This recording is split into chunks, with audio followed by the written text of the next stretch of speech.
Alrighty, so we're going to do a quick little video review on how to make a box plot, also known as a box and whiskers plot. The three basic steps are: first, make a 5-number summary with your data. Second, plan and create a number line. So we have to think through and create our number line. And third, make the box plot. Let's start off with step number 1, making our 5-number summary. So whatever data you're working with, you'll have a data set. I am using this data set of resting heart rates among 6th graders. It's already been placed in order from least to greatest. If you haven't done that yet with your data, you need to do that immediately. Double check, make sure you've got all your data points. Make sure you don't have any errors. If your original data set has 13 data points and then you put them in order and you only have 12, stop, fix it, find the error, make it right. You cannot go on when you're working with data when you have errors. You must stop and fix them. So, at any rate, our first step is to put our data in order least to greatest. I'm going to go ahead and write mine from least to greatest. I already have it sorted through, but this will give you a minute to handle your data and get it in order from least to greatest.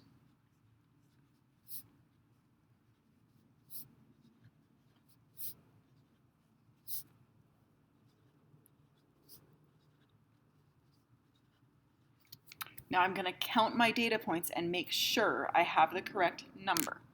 On my original data set, I know I had 13. Count yours and double check. I'm going to double check that I have 13 here as well. Okay, I'm good. I'm not missing any. So now that I've got my data set, I no longer need that. And I'm going to focus on my 5-number summary. The 5 numbers are your minimum, maximum,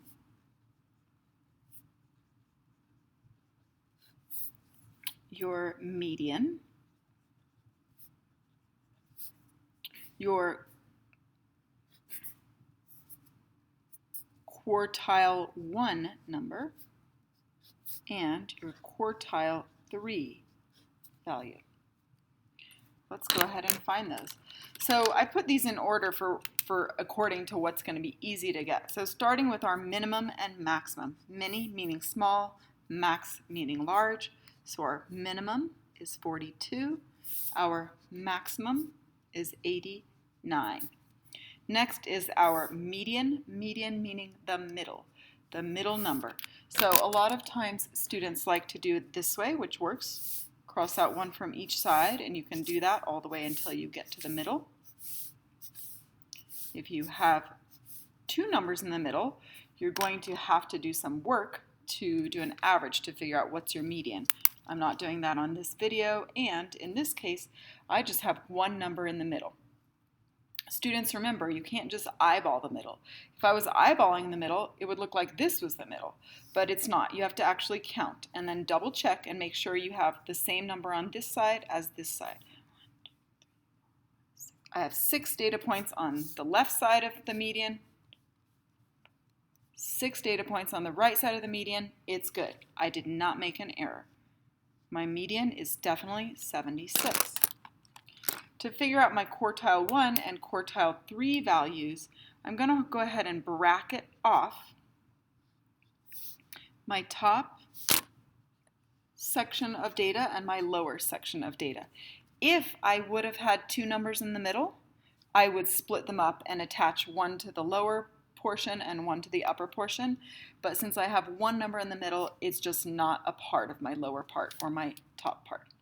So there I've got my lower section of data and my upper section of data. And now I need to find the middle of these parts. I've got 6 data points, so the middle, if I do come in from both sides, is going to be these 2 numbers. So when there are 2 numbers, your quartile 1 number is going to be what would be right in the middle there. Now, students, I can easily figure out that halfway between 66 and 68 is Yes, of course, 67. So that is my quartile 1 number, is 67. If I wasn't sure or I couldn't really tell what was my quartile 1 number, then I would do the old averaging them, and I would take the two numbers, in this case 66 and 68, but you're doing this with your own data set, not mine. Add them together. Oops, 3 and 3 is 6, 1. I was already subtracting them in half at the same time. 134, and then divide them by the number of data points you had, do an average, which is 2 in this case. So if it's not easy to infer or figure out with your logic what would be in the middle, then you add the two together and divide by 2.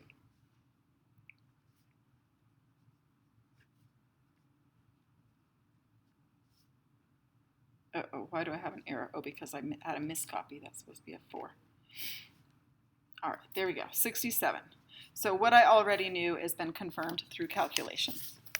Same thing up top here. Now on the upper section of data, I'm going to find the middle. And again, I've got two numbers, 81 and 82. I need to figure out what's right in the middle. Well, I, as well as you, can probably figure out that halfway between 81 and 82 is 81.5. But again, if that was difficult for me to figure that out, or I had a more challenging set of numbers, then the way is to just add them up and divide them by 2. Oops, I almost miscopied again.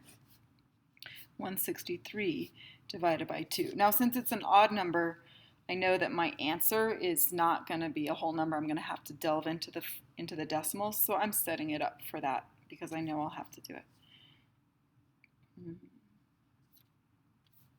2 times 8 is 16. No remainder. Bringing down by 3, that goes in once. 1 times 2 is 2. Subtract, bring down the 0. And 2 goes into 10 5 times, 81.5. So again, what I already knew through logic has been confirmed through calculation. Now I've got my 5-number summary. Next step is to figure out my number line. I know it seems so obvious, right? Like, yeah, just build a number line. But it's a little tricky because I have to figure out what my number line, what it's going to go to, what the intervals are going to be, where I'm going to put my tick marks. So I have some decision making to do. The most important numbers for that decision making are your minimum and your maximum. So my minimum is 42, my maximum is 89. So I know I need a number line that's going to go a little bit lower than my minimum and a little bit higher than my maximum. And I want it, of course, to start with like a reasonable number, not start with 17. So I'm going to make my number line, I'm going to make it start with 40 and go to 100. And I'm going to do intervals of 10 because that seems like a reasonable number line to me. Yours will be different.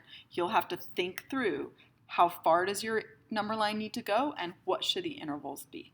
If I'm dealing with population or something, the intervals would be in the thousands. But for this case, I'm going to do intervals of 10. I'm going to start my number line at 30.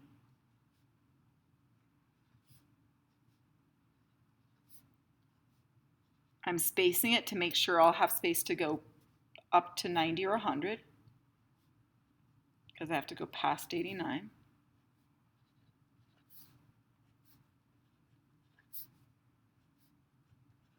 This would be something that's good to draft on a separate piece of paper or with pencil first because frequently there are errors in there. And then I'm going to add a tick mark in between to represent the 5s, right? 80, 85, 90, like that. Okay? Now I've got a really nice number line to work with. Now I'm going to build my box plot. As you work with these numbers, you're going to want to check them off to remind yourself that you've dealt with them. So to start my box and whiskers plot, I know that I'm going to build a rectangle, and the two sides of the rectangles are my quartile 1 number and my quartile 3 number. So I'm going to find that 67. I'm going to have to estimate where it is because my number line doesn't have 1s. And then the 81.5, estimate where it is. And then I'm going to go ahead and build my little rectangle. Yes. So that number has been dealt with, and that number has been dealt with. Now I'm going to come along to my median. My median is 76. To deal with that 76, your median is just a line through the middle of your rectangle, not the middle, wherever the median is. So I've handled that. And then the minimum and maximum, I'm just going to make those whiskers that stretch down to the minimum and up to the maximum. So I'm going to find the 42 approximately. That's one of my whiskers. And I'm going to find my 89 approximately, and that's the other whisker. Ta-da! I think it's so cute. And then the last step, of course, students, is to always label any type of chart, graph, or data representation has to be labeled.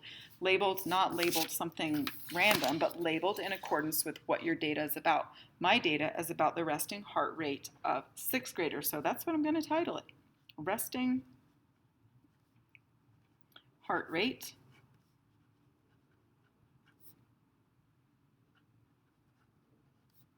of 6th graders. And that is done.